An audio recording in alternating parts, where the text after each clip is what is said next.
episode 61. That was a weak introduction. Okay, let me try this, but stay with me because I wasn't finished. And as usual, you're jumping in to dump all over me. Okay, so here I go. Welcome to the Hard Truth Diamond Podcast, coming to you from high atop the Marriott Hotel in beautiful downtown Vancouver, British Columbia, Canada. My name is Colin David Ferguson. I am the Global Diamond Broker, and this is, well, why don't you go ahead and introduce yourself. Are you going to ask who are you today, or? No, like when you come in the mornings and I go, hey, who are you? Because we have a bit of a multiple personality issue. I'm GIA Judy. Among others. So here we are, back for episode 61. We're almost there. Almost at your age, Colin. You know, here's the good thing. I have a birthday coming up, and episode 62 is coming before the birthday. Perfect. So we're going to be there. Perfect. Amazing. Right? And am I close enough now? I know you've already put your hand in the middle of my back and pushed me forward towards the mic so I don't sound like I'm in a big room. Like apparently I do from back here. You guys tell me. You tell me. Right? Like message us and let us know. Maybe next week we'll have new podcast mics. I really want it. Oh, sorry to interrupt you. It's okay. You do it all the time. I'm used to it. Go ahead. Is it talking over you? Is that what happens? Go ahead. I talk over. You got the coffee there. I had to get a separate table. So we're not allowed coffee on the table that has a laptop. And you feel... What? Did you say which is fair? Yeah. So after a year of me complaining about you having water after a year and a half. Colin does not compromise. Right? Like, holy. So this week you compromise. You've had a bit of a rough week, though. You made a few boo-boos, right? Are you allowed to make boo-boos? You guys tell me. Oh my gosh. We've had an interesting interesting week since last week. We absolutely exploded on TikTok, and I mean, like, would you call Instagram an explosion? Oh yeah. When we talked about don't buy it, we've been doing a series, for those of you if you haven't seen it, and I guess really it's don't buy the bullshit is really what we're talking about in the diamond industry. Like, for example, there is a resale value for diamonds, whether they come out of a mine or out of a laboratory, or they go up in value. It is just such absolute bullshit. I think that I don't really swear on here, but it's bullshit, guys. I mean, it's so funny because we get jewelers coming on trying to say that I'm wrong, and so I want to bet them because it's an easy proof. It's the easiest proof in the world. And I had one guy come on who's third generation diamond family, who I only bet $5,000 US, and he said it was my weakness in selling used mined diamonds. Let me tell you something. If you're buying a mined diamond because of the fact that it has some sort of future financial, you're getting hosed. These are not, I mean, it's like, you know, we used to talk about when I was younger, not yesterday, but many moons ago. Okay. About how you drive a car off the lot and it loses its value. Mm-hmm. Look, diamonds, they're valueless in the secondary market. So be aware of that. I mean, it's the industry is at war right now. We haven't done at war. Maybe we should now about what's really going on, because they're scrapping, they're scratching, they're clawing to get business for the mine side of the business. And you know, De Beers is the master at this, and I think even they are starting to struggle with it a little bit. You know, I mean, I was reading an article yesterday again, and I've given up sending you the articles. Remember last week when I sent you an article and then you were like, oh my God, it was on brand? So we've been together a year and a half. Mm-hmm. You've sent me how many articles? One. One. One article that, and we still don't know if it was just a fluke it was on brand or, right? But look at you. And I sent her articles, and she takes great pride in the fact that she doesn't. I don't take pride in it. I just let you know that I have other priorities than reading articles. Should we talk about those? Should we share these with our listeners? What are the other priorities? But true, Colin is a real student of the business, and he will literally stay up till 5, 6 in the morning reading articles about the diamond business. So tell us, Colin, about this article that you read about De Beers. Which article was that? Well, you were talking about how De Beers is one of the... Is this an awkward moment for you? No. Here's the thing. I read so much about the industry. I get all the Google alerts. I subscribe to all the magazines, and I really love it. And I really do have a lot of knowledge. And someone said, Montreal jeweler or someone said the other day, something about you don't know what you're talking about, or you don't know anything about diamonds. I've been doing this 41 years. I can assure you, he knows what he's doing. It's just not even that, but I'm probably the only person in the world who has operated at every single level of this industry. Mm-hmm. I mean, I've opened chains across countries, chain stores. I've been to the most prestigious, important mines and been their agents. I was mentored and taught by Eddie Greisbert, a former site dealer for De Beers. I've done it all in the industry. I've been all over the world with this industry. Get that clip, because I want to use that little part I just talked about. But here's the thing. I know. Okay, and as far as it goes, I mean, what we're doing right now is really leading the way on dispelling all these myths of the industry. And that thing about being able to resell a white diamond for profit is absolute caca. We had a comment on... That's bullshit, by the way, in Spanish. Is it Spanish, caca? Yeah, it's Spanish. We had a comment on TikTok saying we're the only honest online. We had a number of those, actually. So. We had a number of, and look, I'm not trying to, yes I am, I'm trying to disrupt the industry. I have a fundamental belief the only return is beauty on a diamond. Oh, the article I was going to talk about was yesterday about how there is literally no chemical, no physical difference between a diamond that comes out of a mine and a diamond that comes out of a laboratory. Isn't that old news? Well, people don't get it though. People still, it's kind of new news to the world. It's been old news in the industry. It's kind of new news to the world. For example, and this is in the movie... The documentary, Nothing Lasts Forever. Nothing Lasts Forever. Do you know that over 20% of the small diamonds, those beautiful, you see them everywhere, the little melee diamonds in the world, over 20%. Now, any estimates you get from the diamond industry are so minimal, I'll bet it's over 50, are diamonds that came out of a laboratory. But no one can tell the difference. No one can tell the difference. And they've been in the pipelines for decades. For decades. They're there. They're staying. They're not going anywhere. So if you have any of those rings, guess what? You've got lab-created diamonds. Now, there's no tester in the market that can tell the difference. Conclusively. Even on those small ones, there's no tester at all. I mean, it's crazy. There's one that they trust to a certain percentage, but when we interviewed some of the top people from the Gemological Institute of America, and we spoke directly to them about this, they said no. There's nothing that conclusively tell you. And we're dealing with a lot of money here. So there you go. There's a reality of the diamond business today. They're there. We're not getting rid of them.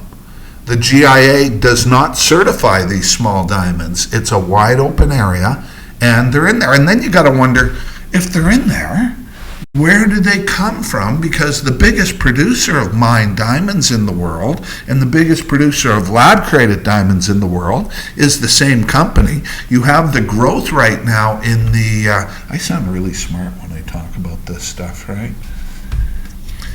You have the growth right now in the lab-grown side of the industry where, look, I mean, someone miscalculated something. I mean, yes, there's the romance of a diamond that's been in the world for, billions of years and all that. I mean, if that's a story, that's reality, on the other hand, right? And they came up through the top and the romance. And there's also the fact of having a big honkin' diamond engagement ring for a fraction of the price. And big honkin' seems to be taking over.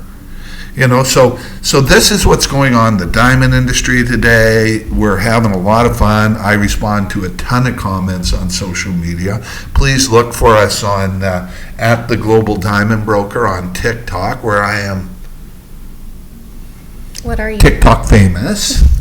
Had a big week on TikTok this week. We're dealing with clients. People always think that TikTok is like for kids, and we're dealing with clients from places like London, places like Stockholm. We got to get on with Stockholm right after this, don't we?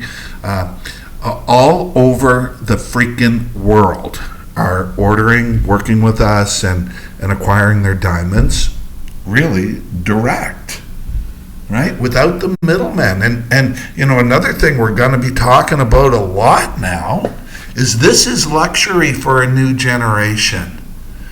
This is luxury for a new generation. New generation doesn't pay retail. This tactile side of your nature where you're always like touching me and grabbing it's just me. Interesting because I may have a girlfriend, and if I do, you're not going to be allowed to do that anymore, okay? I'm setting up boundaries. Oh my God, I kill myself sometimes. How many men in the world wouldn't want you touching them, come to think? Actually, we had sort of a man. I can't go there. I mean, Judy has beauty that sets guys astray.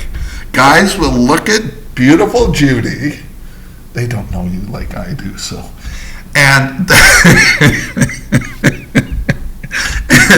And they will literally lose their way. Is that fair to say? Do you see here how much I'm rhyming here? what? Right? Like, honest to God, the things I have to witness. Anyway, so there we are. You have no comment whatsoever on that. It's kind of disturbing, though, right? In some instances. I mean, the stuff that goes on with the two of us, wherever we go, whatever we do, is just so bizarre. Mm-hmm. It's fun. Anyway, so that's kind of what's going on in the diamond business this week. You must be proud of me. I'm so focused today, right? So focused. I'm doing so well. But we're in the development of a global brand. We're in the development of a brand we call RareRock, and we're creating the business plan for it right now, which is very exciting. And we're going to get a lot of resistance, right? We're going to get a lot of resistance to our what's the word when you sort of disclose information that's, what is it, disrupt, as we disrupt the industry. So we're starting with the easy ones, and the easy one, there's another one. When you buy the transparency, that was a funny one. We got so many. That was a silly one. Right? Sorry, what were you going to say, though? I was going to talk about the fact that when you buy diamonds and diamond jewelry. Oh, I know what you're going to say. What am I going to say? Design is not what you pay for. But it's really important that she gets a design that she loves, but the diamond is what you're paying for. Right. And so when we do rings for our clients, for example, and I mean, this is the ultimate luxury in the diamond industry. Luxury has been lost in the diamond industry. Totally. That's a TikTok for us. That's number 2 I want a snippet of. Okay. Luxury has, the stuff that comes out of, luxury has been lost in the diamond industry. When did it stop being beauty? When did Tiffany get away with selling diamonds they call I&J color? Oh, I'm getting letters, eh? I'm okay. Let's do it. Right? When did I&J dark diamonds, and they're calling them I&J colors, not the GIA, not the leading educational facility in the world, not the the most advanced laboratories in the world. When did Tiffany get to say GHIJ are luxury? They're never going to be the most beautiful diamonds in the room. And I feel like I get all these we have all these people out in the world who are wearing these diamonds, and the paradigm I talk about is not about buying, it's about owning. And they're wearing these diamonds, and they get out there in the real world and they're thinking, why doesn't my diamond sparkle like Colin's clients? That's a good one too, eh? I want a RareRock because they're the most beautiful diamonds in the world. We're at a time when really mind and lab created diamonds. This is the time, I think. So where, because of pricing, they're the most what's the word? Affordable. Affordable. I don't want to say cheap. Well, yeah, that's affordable. Yeah, good for you.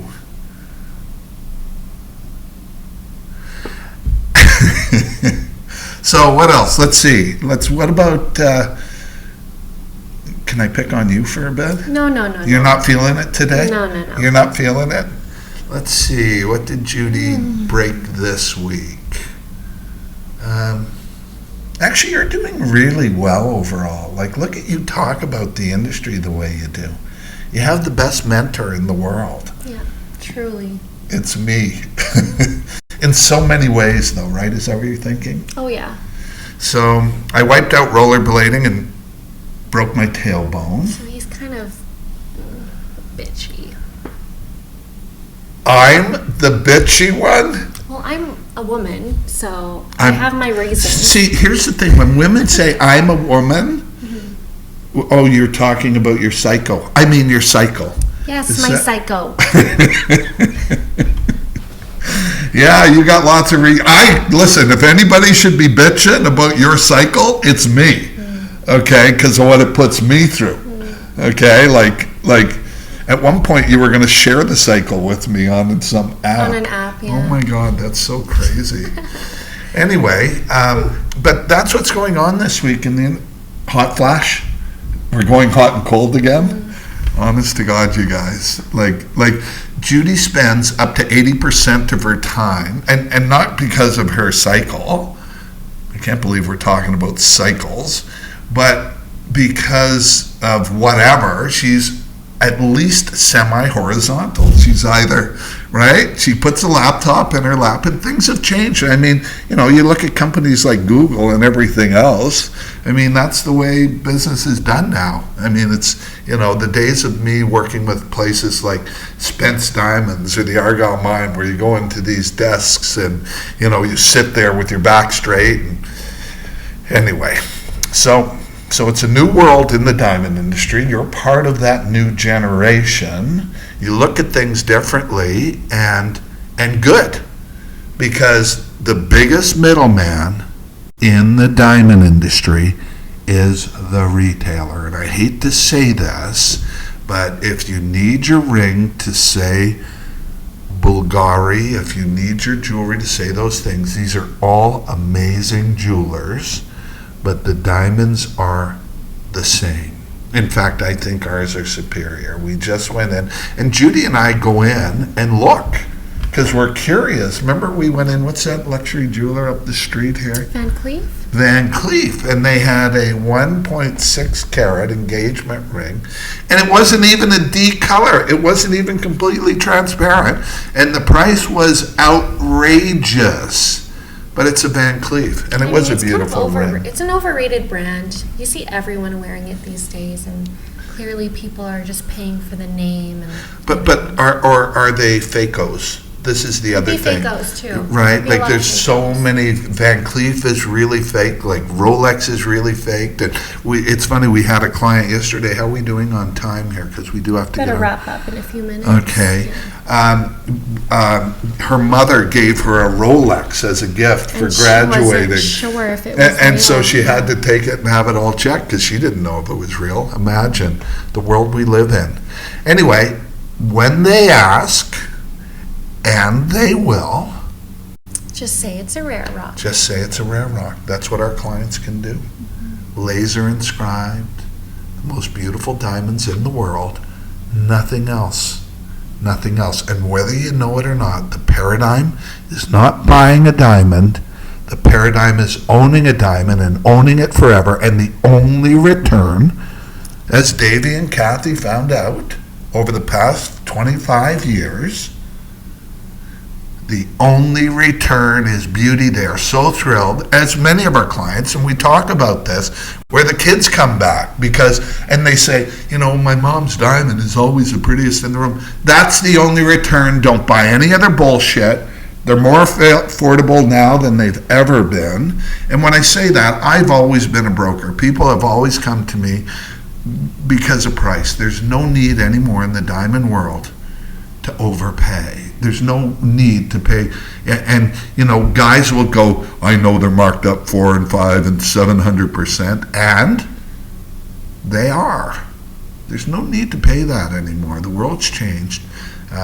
If you need to have the name, we'll just inscribe it. Just kidding, JK. RareRock. That's the direction we're going. That's the direction the universe is going. You're very subdued today. Is it the weather? Yeah, it's Is the weather. it? The weather. It's the weather.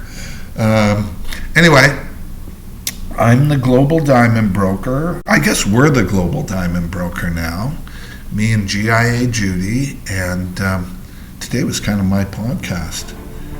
I'm just here for moral support. Yeah, you're not getting paid for today, okay, for the podcast. It's Okay. right. No contribute. Well, you contribute. You started off good. Did I talk over you again? All right, tune in to next week's podcast. We'll see you next week. God bless you guys.